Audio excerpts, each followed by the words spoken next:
chapitre 3, verset 18. Colossiens, chapitre 3, verset 18. Femmes, soyez soumises à vos maris, comme il convient dans le Seigneur. Maris, aimez vos femmes, et ne vous aigrissez pas contre elles. Enfants, obéissez en toutes choses à vos parents, car cela est agréable dans le Seigneur. Pères, n'attristez pas vos enfants, de peur qu'ils ne se découragent. Serviteurs, obéissez en toutes choses à vos maîtres selon la chair, non pas seulement sous leurs yeux, comme pour plaire aux hommes, mais avec simplicité de cœur, dans la crainte du Seigneur. Tout ce que vous faites, faites-le de bon cœur, comme pour le Seigneur et non pour les hommes, sachant que vous recevrez du Seigneur l'héritage pour récompense. Servez Christ le Seigneur. Car celui qui agit injustement recevra selon son injustice, et il n'y a point d'acception de personne. Maîtres, accordez à vos serviteurs ce qui est juste et équitable, sachant que vous aussi, vous avez un maître dans le ciel. Amen. Si vous voyez la société était fondée sur le respect de cette parole, ici, eh bien, la société serait magnifique. Tout irait bien, tout serait calme, paisible, équilibré, tranquille. Mais malheureusement, aujourd'hui, l'on n'obéit plus à l'évangile de notre Seigneur Jésus-Christ. Et nous commençons ici par « Femmes, soyez soumises à vos maris comme il convient dans le Seigneur ». Alors là, c'est une recommandation qui a souvent soulevé des questions. Mais toute épouse doit-elle être vraiment soumise à son mari? Et qu'est-ce que cette soumission? Jusqu'où va-t-elle? Alors nous allons essayer de répondre rapidement à ces préoccupations. D'abord, je rappellerai une chose, c'est que dans le corps de Christ, c'est-à-dire l'Église qui est le corps de Christ, il n'y a ni homme ni femme. Il n'y a ni homme ni femme, parce que tous sont égaux devant le Seigneur. Voilà ce que ça veut dire. En effet, dans l'épître aux Galates, chapitre 3 et verset 28, nous pouvons lire ceci. « Il n'y a plus ni juif ni grec, c'est-à-dire ni païen. Il n'y a plus ni esclave ni libre. Il n'y a plus ni homme ni femme, car tous vous êtes un en Jésus-Christ. » Voyez, le communisme voudrait réaliser cela, mais c'est Dieu qui peut réaliser cette unité magnifique. Vous êtes tous un en Jésus-Christ. Toutes les différences entre humains tombent au milieu de ceux qui sont unis à Christ. Dans l'union à Christ, il n'y a plus de différence. Et dans les versets que nous avons lus à l'instant, nous retrouvons des enseignements que l'apôtre Paul a déjà donnés dans l'épître aux Éphésiens au chapitre 5. La seule différence avec ce chapitre 5, versets 22 et suivant de l'épître aux Éphésiens, c'est que Paul a ajouté dans les Éphésiens ce qu'il n'a pas repris dans les Colossiens. Il a ajouté ceci, car le mari est le chef de la femme, comme Christ est le chef de l'Église. Cela, évidemment, accorde au mari la direction du foyer, tant pratiquement que spirituellement. Cela ne prendra toutefois sa réalité que si les deux conjoints sont croyants et convertis à Jésus-Christ. Les responsabilités des conjoints sont donc différentes, mais elles contribuent ensemble au bien du foyer. au bien des enfants et au bien des parents eux-mêmes. Alors, la femme doit se soumettre à son mari, mais pensez à ceci. La femme se soumettra d'autant mieux, d'autant plus facilement à son mari que celui-ci l'aimera vraiment et qu'il l'aimera d'un amour qui prendra les qualités de l'amour de Dieu, de l'amour divin, c'est-à-dire les qualités d'un désintéressement, notamment. L'amour de Dieu est désintéressé. Vous savez, l'amour de l'homme souvent est encore entaché d'intérêt, mais l'amour de Dieu, lui, est pleinement désintéressé. Et si un mari et une femme sont au Seigneur, veulent vivre vraiment chrétiennement dans la foi en Dieu et en Jésus-Christ, eh bien, ils vont s'aimer de cet amour qui leur sera donné, parce que vous savez que l'amour de Dieu est versé dans les cœurs par le Saint-Esprit, chez ceux qui connaissent Dieu. Alors, si le mari aime sa femme de cet amour divin, qui a les qualités de l'amour divin, eh bien, la femme pourra se soumettre à son mari et elle n'y trouvera que du bonheur. Une comparaison, d'ailleurs, est faite dans le chapitre 5 de l'Épître aux Éphésiens entre l'amour du mari et celui de Christ pour son Église. Je vais relire d'ailleurs le verset 25 de ce chapitre 5 des Éphésiens. Marie, aimez vos femmes comme Christ a aimé l'Église et s'est livré lui-même pour elle afin de la sanctifier par la parole après l'avoir purifiée par le baptême d'eau. Alors, Marie, aimez vos femmes comme Christ a aimé l'Église. Vous voyez que, en effet, le mari chrétien aimera sa femme du même amour que Christ aime lui-même l'Église.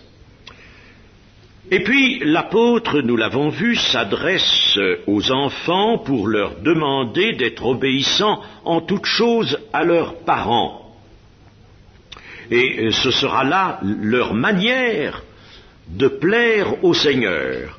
Encore est-il qu'il faut que les enfants reçoivent une telle exhortation eux-mêmes dans leur cœur, dans la crainte de Dieu, qu'ils reçoivent cette exhortation du Seigneur, de la parole du Seigneur, et cela suppose qu'ils ont été élevés dans la foi. Ils ont été élevés dans la foi par leurs parents, ils ont été appris à connaître le Seigneur dès leur plus jeune âge.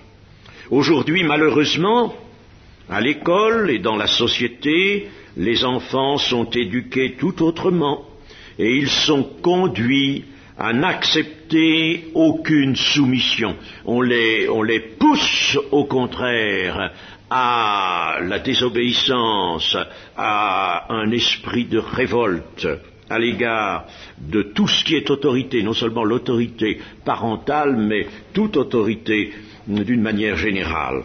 Nous sommes dans le temps de l'anti-autorité, comme on le dit, et ce n'est pas pour le bien de la société humaine.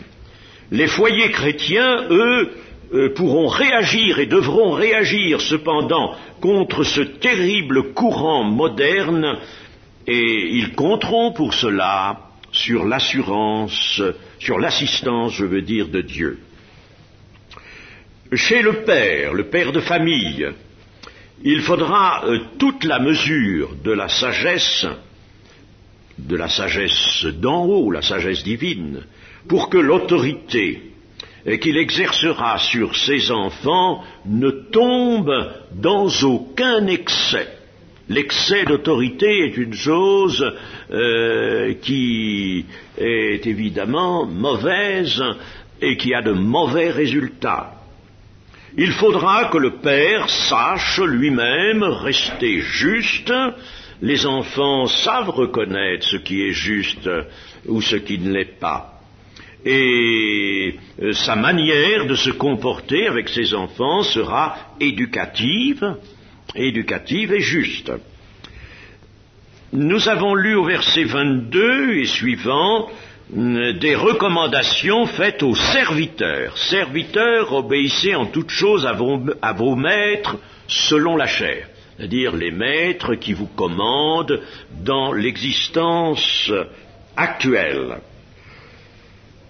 À notre époque, les conseils sont tout à fait différents de ceux que nous venons de lire, parce que ces conseils émanent de syndicats, par exemple, et ils sont assez souvent en pleine opposition aux instructions de la parole de Dieu, mais on ne mesure pas les conséquences de cela. Quand on pousse ceux qui sont, aujourd'hui on les appelle des salariés, quand on pousse les salariés d'une façon systématique contre leurs employeurs, la société est ainsi organisée, structurée maintenant, et ce n'est pas, et certes il y a des droits à faire respecter, bien entendu, mais il ne faut pas pousser systématiquement les salariés contre leurs serviteurs. Ça n'est pas pour le bien des hommes, cela.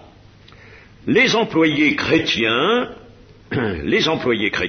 tous les salariés qui connaissent Dieu et Jésus-Christ, eh bien, eux méditeront ces enseignements et ils s'y conformeront. Puis, nous arrivons au chapitre 4. Au chapitre 4 qui continue ces recommandations, et je lirai le verset 1 seulement d'abord du chapitre 4 de notre épître. Maîtres, accordez à vos serviteurs ce qui est juste et équitable, sachant que vous aussi, vous avez un maître dans le ciel. Ce maître est Dieu. Ainsi, vous voyez, des recommandations sages, prudentes, sont faites aux serviteurs, aux salariés, mais aux maîtres, c'est-à-dire aux employeurs, comme on les nomme maintenant, d'autres recommandations sont faites. Les maîtres chrétiens, ceux qui entendent plaire à Dieu, vous savez que le Seigneur Jésus a dit lui-même « Je fais toujours ce qui lui est agréable ». Il parlait de son Père « Je fais toujours ce qui est agréable à mon Père ». Eh bien, les maîtres chrétiens devront avoir à cœur de plaire à Dieu, bien sûr, c'est cela qu'il faut faire, mais pour plaire à Dieu, il faut accomplir sa volonté. Et sa volonté est exprimée par l'Évangile. Les maîtres chrétiens auront donc à introduire dans l'exercice de leur autorité les qualités que la parole reconnaît être celles de l'autorité divine. L'autorité divine a bien des caractères que nous ne pouvons pas ignorer quand on est chrétien, quand on médite la parole de Dieu. Eh bien, ces caractères de l'autorité divine doivent se retrouver, et ce sont de merveilleux caractères de patience, de douceur, et puis alors surtout cette miséricorde. Vous savez que Jésus-Christ a dit apprenez ce que signifie Dieu prend plaisir à la miséricorde. Dieu prend plaisir à la miséricorde. Ainsi, les employeurs chrétiens useront de miséricorde, ils useront de justice aussi, bien sûr, mais beaucoup de miséricorde. Et ensuite, les enseignements de l'apôtre Paul changent. Alors, nous allons reprendre notre lecture au chapitre 4 et à partir du verset 2, chapitre 4 et verset 2 jusqu'au verset 6 inclus. Persévérez dans la prière, veillez-y avec action de grâce, priez en même temps pour nous, afin que Dieu nous ouvre une porte pour la parole, en sorte que je puisse annoncer le mystère de Christ, pour lequel je suis dans les chaînes, et le faire connaître comme je dois en parler. Conduisez-vous avec sagesse envers ceux du dehors et rachetez le temps. Que votre parole soit toujours accompagnée de grâce, assaisonnée de sel, afin que vous sachiez comment il faut répondre à chacun. L'apôtre Paul met ici en relief la persévérance dans la prière. Et d'une manière générale, il y a dans l'Évangile une grande insistance à ce sujet. Priez sans cesse, dira même ailleurs le même apôtre, priez sans cesse, persévérance dans la prière. La prière plaît à Dieu, la prière est capable de procurer à ceux, non seulement à ceux qui prient, mais à ceux pour lesquels les chrétiens prient, de procurer des grâces, bien des délivrances. Mais nous le savons cela. N'avons-nous pas de nombreux exemples de délivrances obtenues par l'intercession dans la prière au nom de Jésus? Et puis, là, le relief est mis également sur la nécessité de faire monter vers Dieu de constantes actions de grâce, c'est-à-dire des remerciements sous la forme qui convient à Dieu. Grâce te soit rendue, Seigneur, tu nous bénis, tu nous combles, tu nous aimes, nous sentons ton amour en nous-mêmes. Alors remerciez le Seigneur, il est dit, soyez reconnaissants envers Dieu.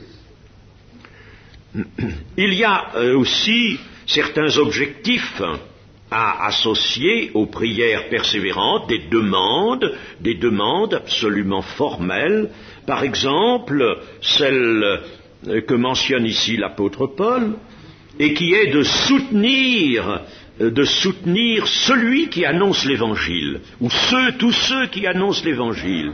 Il y a des évangélistes, quels qu'ils soient, ils annoncent l'Évangile. Il faut qu'ils soient soutenus par la prière. Ils font du bien. On fait du bien avec la parole de Dieu. On fait du bien aux hommes. C'est le seul vrai bien qu'on peut leur faire. Alors, soutenir ceux qui annoncent l'Évangile pour leur ouvrir un passage. Dieu est capable d'ouvrir des portes, d'ouvrir des passages, de permettre que l'Évangile pénètre là où il n'a pas encore pénétré. Et pour maintenir ceux qui annoncent l'Évangile dans des dispositions de force spirituelle et d'autorité. Il y a une autorité divine, la parole a son autorité, et quand un évangéliste l'annonce, quand on annonce l'Évangile, quand on prêche l'Évangile, ou qu'on rend témoignage au nom du Seigneur Jésus, il y a l'autorité de Dieu, la parole elle-même porte cette autorité. Lorsque l'on entendit pour la première fois ou les premières fois le Seigneur Jésus annonçant la bonne nouvelle du royaume de Dieu, il avait commencé son ministère en prêchant le royaume de Dieu, eh bien, les auditeurs israélites du moment, ont pu dire après, mais c'est extraordinaire, il y a une grande autorité dans ce que dit cet homme. Pour eux, c'était un homme.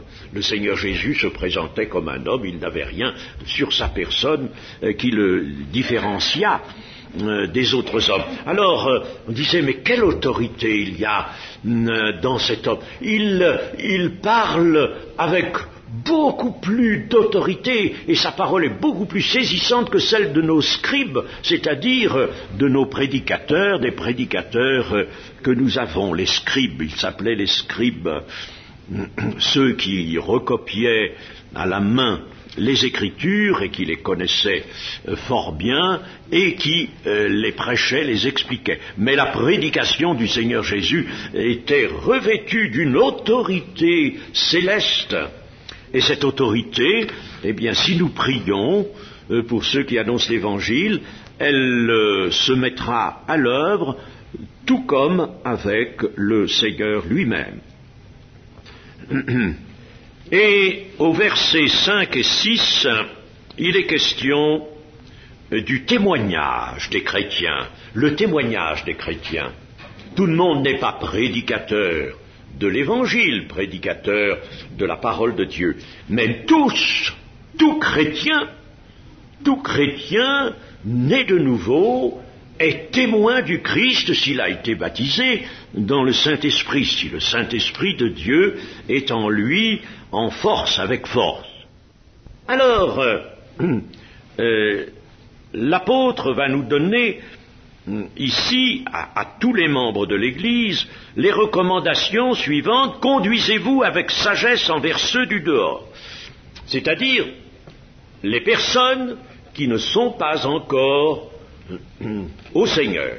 Ils sont en dehors de la maison de Dieu, comme cela est dit dans un autre texte. Ils sont au dehors de la maison de Dieu. Ils n'ont pas encore reconnu Jésus comme leur sauveur personnel, comme leur Seigneur. Alors il est recommandé aux chrétiens de se conduire avec sagesse. Ça veut dire beaucoup de choses, la sagesse de Dieu. Il y a la prudence dans la sagesse de Dieu. Il y a la simplicité. Il y a l'amour. Ce que Dieu nous demande, c'est d'aimer tous les hommes, les aimer, de prier pour eux même. Alors voilà une première recommandation. Une seconde est racheter le temps. Évidemment, on ne peut pas racheter le temps qui est passé littéralement. On ne peut pas racheter le temps. Si on a commis des sottises, si on a fait des erreurs, on ne peut plus les rattraper. Le temps est passé, c'est bien. Mais racheter le temps, ça a un autre sens ici. Ça veut dire, faites maintenant beaucoup mieux que vous n'avez fait jusque-là. Vous allez maintenant vraiment, le temps qui est devant vous, il n'y a que celui-là que vous puissiez utiliser. Alors le temps qui est devant vous, vous allez l'employer bien mieux et avec plus d'efficacité que vous ne l'avez fait encore dans le passé. Et puis, voici également le sens de cette recommandation, racheter le temps. Je lis dans la version d'Alfred Kuhn, ceci: sachez trouver le bon moment pour leur parler en vous adaptant aux circonstances et en tirant parti de toutes les occasions favorables. Mais dans l'ensemble, n'est-ce pas, faites mieux encore que vous n'avez fait jusqu'ici. Que votre parole soit toujours accompagnée de grâce. Que veut dire ici l'Écriture? Eh bien, que votre parole soit toujours accompagnée de grâce. Il s'agit donc d'un soin. Ce qui est recommandé, c'est d'un soin et d'une application à apporter constamment aux paroles du témoignage chrétien. Il faut soigner le témoignage. C'est pas une conversation quelconque. Nous parlons de choses saintes, de choses grandes, de choses qui en elles-mêmes apportent la vie de Dieu, apportent le salut de Dieu. Alors, c'est précieux. Supposons que nous ayons à apporter des objets très précieux, des bijoux, des diamants, etc., n'est-ce pas, dans l'ordre matériel des choses. Alors, nous mettrions cela précieusement sur un velours, et puis nous ferions bien attention. Nous ne manierions pas cela avec brusquerie, mais au contraire avec beaucoup de soin. Bon, ça, ce n'est qu'une image, mais manier les choses de Dieu. Cela est appelé dans le prophète Ésaïe porter les vases du Seigneur, c'est-à-dire les richesses du Seigneur. Autrefois, dans les vases de terre, c'est là qu'on mettait les choses précieuses, les richesses. Eh bien, l'Évangile est cela. Ce sont des richesses de Dieu. Alors, il faut prendre grand soin et beaucoup d'application pour les présenter à tous les hommes. Par exemple, alors d'une façon peut-être plus directement pratique, je dirais que on ne parle pas n'importe comment. Il faut prendre garde à ne pas se laisser emporter à parler trop, à parler inconsidérément. Ce n'est pas la quantité de paroles, le flot de paroles qui va produire l'effet attendu, désiré dans le cœur de ceux qui nous écoutent. Il faut toucher leur cœur pour que leur cœur soit touché par le Seigneur et qu'ils reçoivent la grâce de Dieu. Alors il faut réfléchir à ce que l'on dit, il ne faut pas se laisser aller à parler beaucoup, il faut réfléchir, il faut peser ces paroles. On les pèse bien quand on est devant un personnage important ou devant quelqu'un avec lequel on traite une affaire sérieuse. On fait attention à ce que l'on dit. Eh bien là, il faut peser ces paroles aussi en les soumettant toujours à l'Esprit de Dieu. Quand on parle à quelqu'un, on parle du Seigneur, de l'Évangile, du grand salut de Dieu. Ce qu'on veut, c'est laisser ces personnes, bien sûr, dans la liberté dont elles jouissent de la part de Dieu, bien sûr. Toute personne est libre. Dieu veut que tous les hommes soient libres. Mais nous parlons des choses grandes et sérieuses, de ce que Jésus-Christ a apporté, de ce qu'il est le Fils de Dieu, de ce qu'il a fait sur la terre en mourant sur la croix. Pour nous, c'est l'expiation de nos péchés. Et tout cela doit s'exprimer et se dire avec beaucoup de soins, de précautions et par l'Esprit de Dieu. Vous savez que Paul nous dit dans la première épître aux Corinthiens que nul ne dit que Jésus est le Seigneur sans l'Esprit de Dieu. Vous voyez, nous avons besoin de l'Esprit de Dieu pour parler de ces choses. Alors, Paul nous dit que votre parole soit toujours accompagnée de grâce, et de grâce, c'est-à-dire la grâce de Dieu. Elle doit, en somme, notre parole, ou plutôt la grâce, oui, devra imprégner nos paroles, qui seront exemptes, par conséquent, de dureté, exemptes de reproches, exemptes de jugement. Nous ne sommes pas là pour juger les hommes. Exemptes de jugement. C'est Jésus qui doit en somme parler par notre bouche, comme il le faisait lorsqu'il était sur la terre. Et il ajoute que votre parole soit assaisonnée de sel, c'est-à-dire qu'il n'y ait dans nos paroles, en somme, rien d'insipide. Moi, je connais ici de chers frères et amis qui aiment bien mettre du sel dans leurs aliments, n'est-ce pas, dans leur soupe ou autre chose, ou leur plat, n'est-ce pas, parce qu'ils n'aiment pas que ce soit insipide. S'il n'y a pas de sel, ça ne leur semble pas bon. Alors, il faut donc que dans nos paroles, il y ait aussi un certain sel, pas le même que celui de la table, mais un sel. Aucune parole, donc, ne sera bonne à prononcer si elle n'a pas de goût, c'est-à-dire si elle n'exprime, pour ainsi dire, rien de vraiment en relation avec l'Évangile, si elle n'a pas de goût, si elle n'a pas de saveur, et si elle ne sert à rien, les paroles inutiles. Alors là, ces paroles-là sont à éliminer. Il ne faudra pas non plus de bavardage inutile, ce seraient des paroles sans aucun sel. Mais il y aura ce sel, le sel. Le Seigneur Jésus s'en est beaucoup servi du sel à titre de comparaison. Et il a dit que tout homme sera salé de feu. Que voulait-il dire là? Eh bien, sera salé. Il y aura en lui la richesse, la seule richesse que son esprit peut apporter à nos paroles, assaisonnées de celles où tout homme lui-même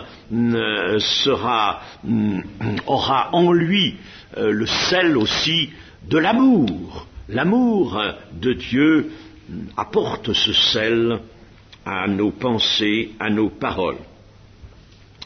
Et puis, l'apôtre dit, afin, alors quand vous aurez usé de la grâce de Dieu, que vous aurez assaisonné votre parole de sel, alors vous saurez comment il faut répondre à chacun. Ah, vous le saurez, vous ne le savez pas autrement. Si vous ne faites pas appel à la grâce, si vous n'avez pas des paroles qui aient du goût, qui ne soient pas insipides, eh bien vous ne saurez pas répondre, vous ne serez pas capable de répondre à chacun. C'est-à-dire que l'apôtre suppose ici que le chrétien est l'objet de questions qui lui sont posées. Et il faut répondre à ces questions, répondre avec l'Évangile, certes.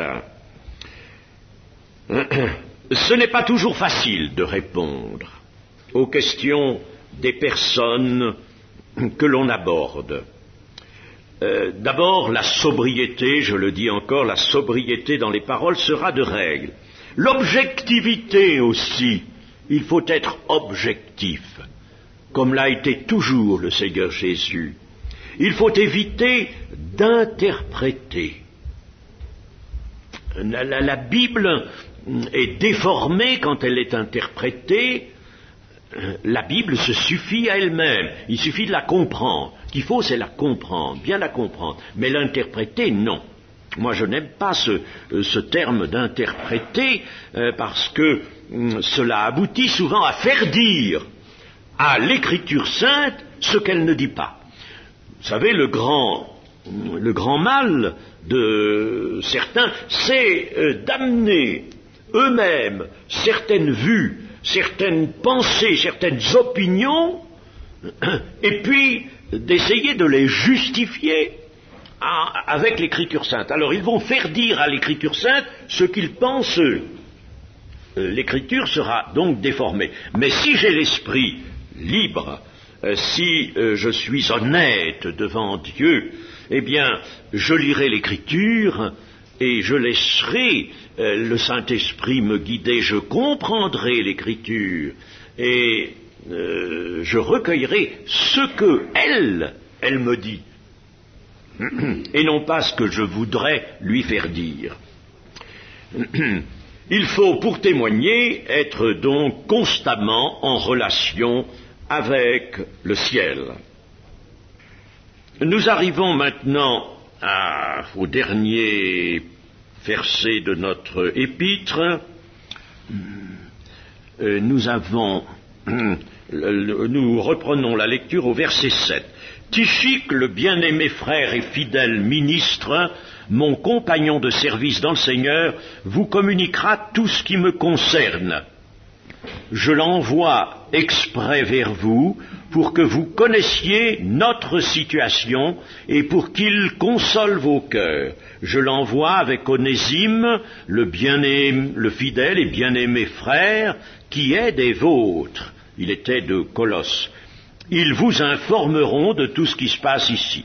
Bon, je n'ai pas de commentaire à faire là-dessus, c'est une communication de l'apôtre Paul. Remarquez ceci, c'est que la lettre, nous l'appelons généralement épître, mais l'épître c'est une lettre.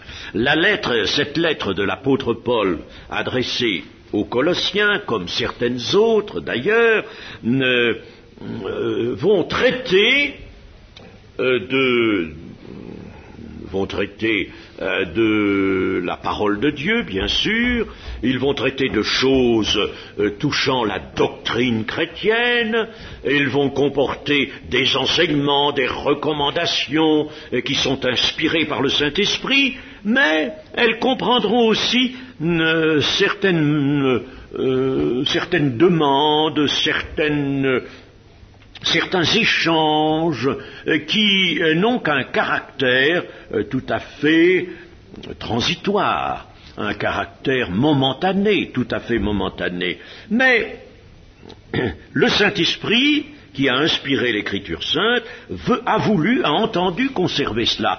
Pourquoi faire? Eh bien, pour que nous ayons vraiment devant nous la situation qui se présentait dans l'Église toute primitive, et que nous voyons que Paul et les autres étaient des hommes comme nous, ils avaient des besoins comme nous en avons, ils correspondaient entre eux, et alors l'apôtre Paul ne va pas faire une seconde lettre aux Colossiens, en disant, bon, maintenant j'ai parlé des choses de Dieu, des grands principes, des enseignements à transmettre à ces chrétiens, bon, mais j'ai des petites demandes particulières à faire, alors là, je vais en faire l'objet d'une autre lettre. Non, il met tout dans la même lettre, tout est au grand jour. Ensuite, au verset 10, « Aristarque, mon compagnon de captivité, vous salue, ainsi que Marc, le cousin de Barnabas, au sujet duquel vous avez reçu des ordres. S'il va chez vous, accueillez-le. Jésus, appelé Justus, vous salue aussi. Ils sont du nombre des circoncis. » Vous savez ce que veut dire le terme circoncis. « Et les seuls qui aient travaillé avec moi pour le royaume de Dieu, et qui ait été pour moi une consolation. » Vous voyez que dans l'ensemble, comment l'apôtre Paul voyait le travail qu'il faisait, et lui et ses compagnons, c'était un travail pour le royaume de Dieu. Et ça, c'est le travail de l'Église, de tous les temps, travailler pour le royaume de Dieu, pour préparer le royaume de Dieu. Nous ne sommes pas, l'Église n'est pas le royaume de Dieu, mais l'Église est les prémices, les membres de l'Église sont les prémices du royaume de Dieu. Dieu prépare un royaume pour accueillir tous ses élus, mais il désire que sur la terre, lorsque nous lui appartenons par la foi, nous travaillons pour le royaume de Dieu. Verset 12. « Épaphras, qui est des vôtres, vous salue, serviteur de Jésus-Christ, il ne cesse de combattre pour vous dans ses prières. » Voilà un autre des compagnons de Paul qui utilisait la prière comme un combat. Il est vrai que Dieu désire que l'on combatte par la prière. Mais ce sujet a déjà été traité, je ne m'y arrête plus maintenant. Alors, il ne cesse de combattre pour vous dans ses prières, afin que, parfait et pleinement persuadé, vous persistiez dans une entière soumission à la volonté de Dieu. Alors, parfait, c'est-à-dire ayant atteint la maturité spirituelle. Voilà ce que veut dire le mot parfait. Ça ne veut pas dire absolument ayant atteint la sainteté absolue de Dieu, ce n'est pas encore ce que ça veut dire, mais ici, il s'agit de la maturité. Un homme fait ou parfait dans la foi chrétienne est un homme qui a, par l'expérience, comme le dit l'Épître aux Hébreux, a atteint la pleine maturité. Au verset 13, « Car je lui rends le témoignage qu'il a une grande sollicitude pour vous, pour ceux de Laodicée et pour ceux d'Hiérapolis.